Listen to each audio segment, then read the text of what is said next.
नमस्कार, माझ्या नवीन व्हिडिओमध्ये तुमचं स्वागत आहे. तर जसं आपल्याकडे RT ऑफिस असतं तसं इकडे DMV आहे. तर मम्मीची आज टेस्ट आहे, ड्रायव्हिंग टेस्ट. तर तिथे आम्ही आलो आहोत करायला ड्रायव्हिंग टेस्ट. तर चला मी तुम्हाला दाखवतो कसं कसं याच्यामध्ये असतं. तर व्हिडिओ लगेच चालू करतो आणि हा व्हिडिओ नक्की एंडपर्यंत बघा. ड्रायव्हिंग लायसन घ्यायला आपल्याला 2 प्रकारचे टेस्ट घ्यायला लागतात. पहिली जी असते ती रिटर्न टेस्ट असते आणि दुसरी जी असते ती बिहाइंड द व्हील म्हणजेच गाडीमधली टेस्ट असते. तर आपले जे रिटर्न टेस्ट असतात ते तसे ऑनलाईन टेस्ट असतात. आपल्याला आपला ID लागतो, ID प्रूफ म्हणजेच आपला पासपोर्ट येतो आपण समजा बाहेरच्या देशामधून असेल तर. आणि नंतर आपला I-94 असतो. तर I-94मध्ये आपण इथे किती दिवस राहणार आहे आणि किती आपण इकडे किती दिवस राहू शकतो ते त्या डॉक्युमेंटवर लिहिलं असतं. ते I-94 लागतो. आणि आपल्याला ॲड्रेस प्रूफ लागतो, म्हणजे ॲड्रेस प्रूफमध्ये आपल्याला आपले गॅस बिल, लाईट बिल, घराचं ते लागतं. तर आपलं जे ड्रायव्हिंग लायसन असतं ते आपल्या विजावर डिपेंडेड असतं. म्हणजे आपलं समजा विजा संपला तर आपलं ड्रायव्हिंग लायसन पण संपतं. तर आपल्याला समजा वाढवायचं असेल, एक्सटेंड करायचं असेल तर आपण ते ड्रायव्हिंग लायसन एक्सटेंड करू शकतो. आपण अजून इकडे राहणार असेल तर आपल्याला ते रिन्यू करायला लागतं. आपल्याला रिअल ID ड्रायव्हिंग लायसन पाहिजे असेल तर आपल्याला सोशल सिक्युरिटी नंबर लागतो. सोशल सिक्युरिटी नंबर म्हणजे आपला आधार कार्डसारखा नंबर असतो. तो आपल्याला अप्लाय करायला लागतो आणि मग तो आपल्याला मिळतो. तो आपल्याला समजा रिअल ID लायसन्स पाहिजे असतील तर द्यावा लागतो. तर आपण समजा 16 आणि ओल्डर असेल तर आपण ड्रायव्हिंग लायसन्ससाठी अप्लाय करू शकतो. आणि आपण जेव्हा 65 आणि ओल्डर असेल तेव्हा आपल्याला एक स्पेशल अशी तिकडे जाऊन परत एक टेस्ट घ्यायला लागते. त्यांचे असे ॲडव्हान्स रूल्स असतात 65 ओल्डर्स लोकांसाठी. तर आपल्याला तिकडे टेस्ट करायला लागते. ऑनलाईन रिटर्न एक्झामसाठी जे अमेरिकेतले सगळे स्टेट्स असतात त्यांचे ट्रॅफिकचे रूल वेगवेगळे असतात. त्यांचे असे ड्रायव्हर्स हँडबुक येतात. तर ते आपण DMVच्या ऑफिसमध्ये जाऊन किंवा ऑनलाईन डाउनलोड करून ते आपल्याला वाचायला लागतात.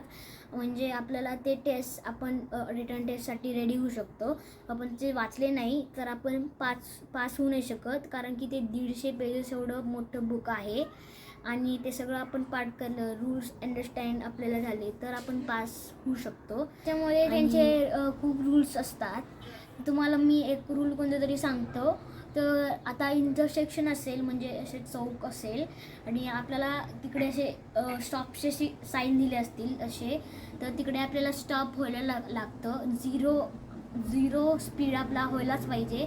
आपण इकडे तिकडे बघायचं, आरशामध्ये बघायचं आणि मग कोणती गाडी नसेल आपल्या पहिले आलेली तर आपण जायचं आणि मग बाकीच्या आपल्यानंतर जे गाड्या आल्या ते स्टॉप होऊन बघून जातील. तर तसा पण एक रूल आहे. तर त्याच्यामध्ये आपली एक रिटर्न टेस्ट असते. त्याच्यामध्ये 45 क्वेश्चन असतात.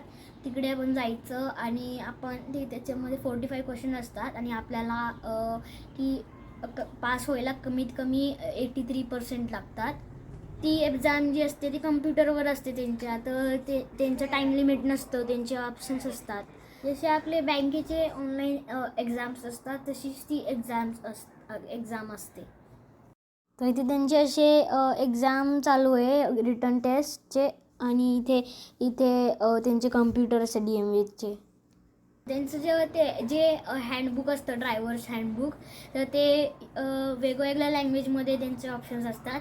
तर आपण हिंदी, स्पॅनिश, आणि इंग्लिश वेगवेगळे असे लँग्वेजमध्ये आपण ते वाचू शकतो. आणि जेव्हा ते आपण टेस्ट घ्यायला जातो कम्प्युटरवर तर तिकडे पण आपले लँग्वेज चूज करायची आणि मग तिकडे आपण इंग्लिशमध्ये किंवा अजून वेगवेगळ्या लँग्वेजमध्ये ती टेस्ट घेऊ शकतो, रिटर्न टेस्ट. आपल्याला आपण पास झालो आहे की नापास झालो आहे ते लगेच टेस्टच्या नंतर लगेच आपण सबमिट केल्या कळतं. तर आपण जर समजा पास झालो असेल तर आपल्याला ते लर्निंग लायसन्स मिळतं. आणि लर्निंग लायसन्स इकडे 12 मंथ्स व्हॅलिड असतं. आणि नंतर आपल्याला तिकडे टेस्ट आपली बिहाइंड द व्हील टेस्टला जायला लागतं 12 मंथ्स पहिले. आणि मग ते 12 मग आपण टेस्ट झाली आणि आपण पास झालो तर आपल्याला रिअल ID मिळतो. तर आपली कोणती पण टेस्ट असेल, रिटर्न टेस्ट किंवा बिहाइंड द व्हील टेस्ट, तर तिकडे आपण अपॉइंटमेंट घेऊन गेलो तर चांगलं असतं. कारण की तिकडे जे अपॉइंटमेंट घेऊन नाही म्हणजे कोणी नाही येत तर त्यांना खूप वेट करायला लागतो लाईनमध्ये. आपण जर अपॉइंटमेंट घेऊन आलो तर त्या वेळेच्या आधी अर्धा तास पहिले आलो तर आपण आपली लगेच नंबर लागतो आणि आपल्याला जास्त वेट नाही करायला लागणार. आपण समजा इकडे अपॉइंटमेंट घेऊन नाही आलो तर तुम्हाला इथे तुम्हाला दिसते इकडे खूप मोठी लाईन आहे, गर्दी आहे. त्यामुळे अपॉइंटमेंट घेऊनच यायला पाहिजे. तिथे त्यांच्या साईडलाच तिकडे इन्शुरन्सचं ऑफिस आहे. जर आपल्याकडे ड्रायव्हिंग इन्शुरन्स नसेल गाडीचा तर ते आपल्याला टेस्ट घ्यायला पण अलाउ करत नाही. तर जेव्हा आपण DMVच्या ऑफिसचे तिकडे जातो तिकडे ते आपले डॉक्युमेंट्स बघतात. डॉक्युमेंट्स बघितल्यावर ते आपल्याला एक नंबर असं देतात, कार्ड नंबर. मग आपण मध्ये जातो तर तिकडे असे मोठे TV स्क्रीन्स असतात. तर त्या TVच्या स्क्रीनमध्ये आपला तो नंबर दिसला, आपल्या कार्डवरचा नंबर तिकडे दिसला तर आपण तिकडे जाणार आणि आपले तिकडे समोर विंडो नंबर्स पण असतात. तर आपल्याला कळतं की या विंडो नंबरवर जायचं आहे. तर मग आपण त्या विंडो नंबरवर गेलो तर तिकडे आईज टेस्ट करतात. मग आपले आईज किती चांगले आहेत ते कळतं. तर तिकडे असे ABCDचा बोर्ड लिहिलेला असतो. मग त्यांचे असे काही लेटर्स मिक्स करून लिहिले असतात आणि ते आपल्याला वाचायला सांगतात. आणि मग वाचल्यावर त्यांना आपली आईज टेस्ट कळते. म्हणजे त्यांना चांगलं दिसतंय की नाही दिसतंय, की चष्मा आहे का कसं आहे. मग ते आपल्याला रिटर्न टेस्टला पुढे सोडतात.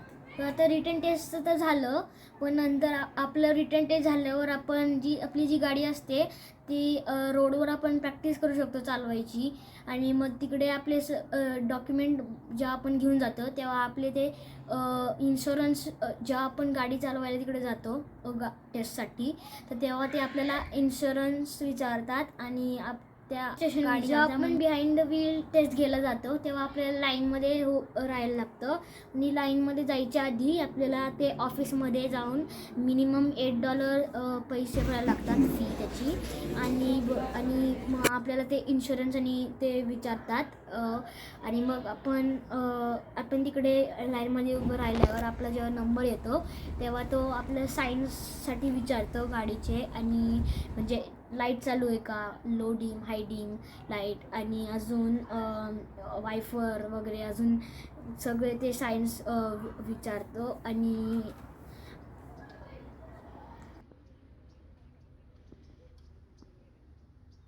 तो पप्पाला सांगतोय वायफर चालू करा, इंडिकेटर चालू करा, मागची पुढची लाईट चालू करा. तर तो चेक करतोय काय लेफ्ट इंडिकेटर, राईट इंडिकेटर आणि हेडलाईट्स ते सगळं तो चेक करतोय बरोबर आपल्याला येतं की नाही.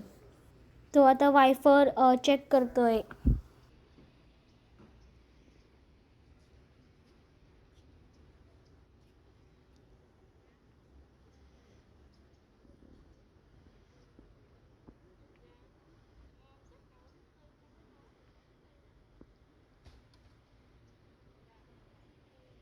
टेस्टच्या आधी ते आपल्याला त्यांना कळतं की आपल्याला ते येतं आहे की नाही.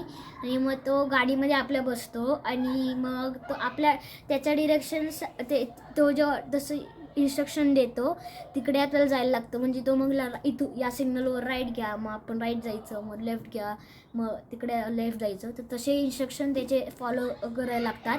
तो समजा म्हटला की मागे जा, रिव्हर्स घ्या, तर ते सगळं इन्स्ट्रक्शन आपण फॉलो करायचे. आणि आपण नीट बरोबर वाटलं, स्टॉपिंग बरोबर वाटलं आणि बाकी सगळं ठीक वाटलं तर ते आपल्याला पास करतात. किंवा त्यांना काही 4-5 चेक पॉईंट बरोबर नाही वाटले, आपण बरोबर स्टॉप नाही झालं किंवा काय झालं तर ते आपल्याला नापास करतात. जो तो माणूस असतो बसलेला इन्स्ट्रक्टर, तर तो सगळं चेक करतो. म्हणजे आपण स्टॉप झाल्यावर आरशामध्ये बघतोय का, राईटवाल्या लेफ्टवाल्या, आणि मग आपण मागे खांद्याकडे बघतोय का, मागून पुढे वरच्या आरशाकडे बघतोय का, ते सगळं चेक करतो. आपण तो ऑब्झर्व करतो पूर्ण ड्रायव्हिंग पूर्ण ते ड्रायव्हिंग रूट आणि ते आपण काय काय करतो आहे आणि मग त्याच्यावर तो डिसिजन घेतो. तर तो चेक करतो की आपण पायी चालण्यापासून लांब चाललो आहे का, ते आपण त्यांच्याकडे बघतो आहे का ते येत आहे की नाही. आणि बाईकसाठी पण सेम असतं. आणि समजा आपले 15पेक्षा जास्त एरर्स आले तर तो आपल्याला फेल करतो आणि आणि आपल्याला परत अपॉइंटमेंट घ्यायला लागते आणि मग परत ड्रायव्हिंग टेस्ट द्यायची. जे आपलं इंटरनॅशनल ड्रायव्हिंग लायसन्स असतं इंडियामधून किंवा कशा इंटरनॅशनल, तर ते इकडे 6 मंथसाठी व्हॅलिड असतं. तर जे स्टुडंट्स ड्रायव्हर जे असतात त्यांना 50 आवर्स ड्रायव्हिंग करायला लागते आणि मग ते टेस्ट द्यायला अलाऊ असतात. तर इकडच्या गाड्यांवर असं स्टुडंट ड्रायव्हर म्हणून लिहिलं असतं, म्हणजे दुसऱ्या लोकांना कळतं आपल्याकडे कसं मुंबईमध्ये खूप ट्रॅफिक असली तर असं हॉर्न वाजतात पी पी पी पी. तर इकडे किती पण जास्त ट्रॅफिक असली तरी काही हॉर्न नाही वाजवत. आणि समजा समोरच्यांनी काही चूक केली असेल तरच मागचावाला हॉर्न वाजवतो. आणि इकडे मी असं इथे आल्यापासून मी काही एकदा किंवा दोनदाच हॉर्न ऐकलं असेल. जेव्हा ड्रायव्हिंग टेस्ट संपते तेव्हा तो इकडे घेऊन येतो आपल्याला एंड ऑफ द ड्रायव्हिंग टेस्टला आणि तिकडे पार्क करायला सांगतो आणि आपण पास झालो आहे की नापास झालो आहे ते पण सांगतो. आणि मग मम्मी आणि पप्पा दोघे पास झाले. इकडची ड्रायव्हिंग लायसन्सची प्रोसेस कशी वाटली ते मला नक्की कळवा. हसत राहा, मजेत राहा आणि आनंदात राहा. बाय, धन्यवाद.